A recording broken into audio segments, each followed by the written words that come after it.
So this is a pretty cool story of something that happened to me and something that I learned, and it is thanks to this man right here, Clint Pulver. He's like a motivational speaker, and he's one hell of a drummer. And I got to see him in person. He came to my high school back in the day, and he basically did this really cool motivational talk. And the crux of the talk, like the most important point, was 20 seconds of insane courage can change your life. And that is a really, really cool idea. And it's been something that I've always kind of had bubbling about in my head. And it's like, it's so true though. It's like, and first of all, the last thing that the internet needs is like a random 20 something year old dude spouting, his opinion out there. But I like it. I like this opinion. It's helped me out. So deal with it. The 20 seconds of insane courage thing, I think it really matches up with something else that I've been thinking about, which is that human beings and creatures in general tend to fall into ruts. We tend to do the same thing over and over again, which produces the conditions which make it easy to do that thing. So, for example, if you don't work out, you don't go outside, you don't talk to people, then you're going to not look good. You're going to not have energy. You're going to not feel happy, which makes it less likely that you're going to want to do those things, right? It's an easy cycle to fall into. It's a rut, and you just, it's a rut. It's you're in it. But then let's say that for some reason you harnessed that miraculous ability that every human innately has, and you decided to use that spark to change what rut you were in, and you did something to break the cycle. The stuff that's happening every single day. What if you did something different? You veered off course and you went outside and you talked to a bunch of strangers and I don't know, you went running with a new friend or something. Suddenly, now you've got a little bit of happiness going. You're making some dopamine and you're in a different rut because the things that make you happy make you more likely to do them again. Um, and that 20 seconds of insane courage that Clint, was talking about when he came and did his drummer's talk to us all at high school, that really matches up with this idea. And I love when I see two ideas in different places that have a similarity that connects them. So I've got a couple examples of how that's affected me in life. First, um, I was at this networking event, entrepreneurs and investors, angel investors, stuff like that, and there was this dude there that had a really cool business, and he was talking to somebody else, and these guys are like very successful. I'm just some kid that's there, basically. I'm trying to become a barnacle, a fly on the wall. I'm trying to just show up and learn. And these two dudes are talking, and it's like, oh, cool. They're really vibing with each other. They're really, really like talking about the stuff that they're doing, which is at a level that I am currently not at.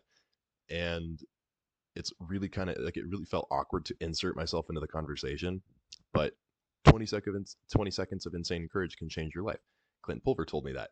So, I kind of awkwardly like squeezed my way into the conversation and started saying things. And I tried to ask an intelligent question here or there.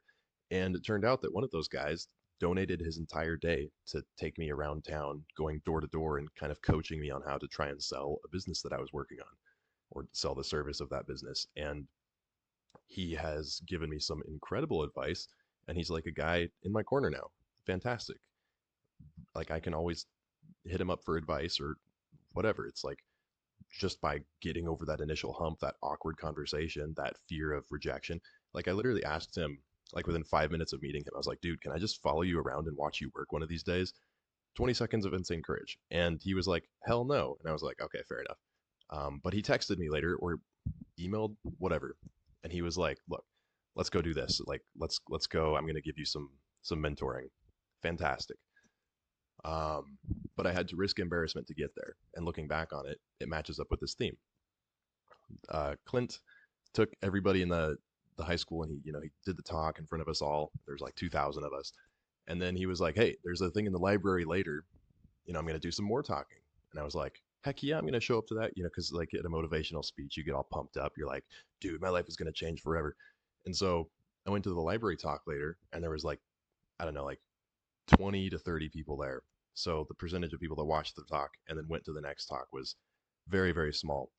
And then he was like, all right, everybody's sitting around this table. You guys need to come up with a beat of some kind. And you need to like hit the table and make some music. And we were like, whoa, that's awkward. And everybody's in high school, it feels awkward. You don't want anybody looking at you.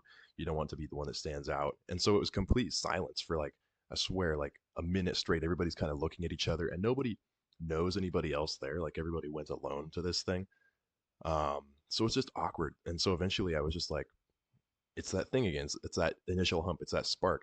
You got to start smacking the table. So I just went like boom, boom, like the Queen, like whatever that song is, and it was a really cool way to practice that 20 seconds of insane courage. Because let's be real, that 20 seconds didn't change that day really. But Clint came up to me afterwards and he was like, "That what you just did, that is the sign of a leader. You know, that's and that 20 seconds that I started hitting the table first before anybody else in the room. That gave me a little seed, a little memory of a win, and I get to carry that win with me for the rest of my life. And anytime that I'm feeling down about myself, it's like I can look back on that and remember in that room, I was the one person that was brave enough to start hitting the table first. So 20 seconds of insane courage strikes yet again. Um, Another good parallel for why this is such a fantastic idea and way to live is that I mean, it really applies if you're like trying to date, like just go up and talk to a girl in public. 20 seconds of insane courage, you know, that initial scary hump of starting a conversation with somebody that you don't know. Boom, you know, maybe they're in your life now. Uh, I just think it's such a cool. I just love talking about this idea because it's like the things that you do that are scary are the only ones that really, really make a big difference. It's like, you know, you could I don't know. I just like talking about it. So if anybody else has a cool story like that, drop it in the comments. I think it's a really cool way to think about the world. And thanks a lot, Clint, for the cool advice, dude.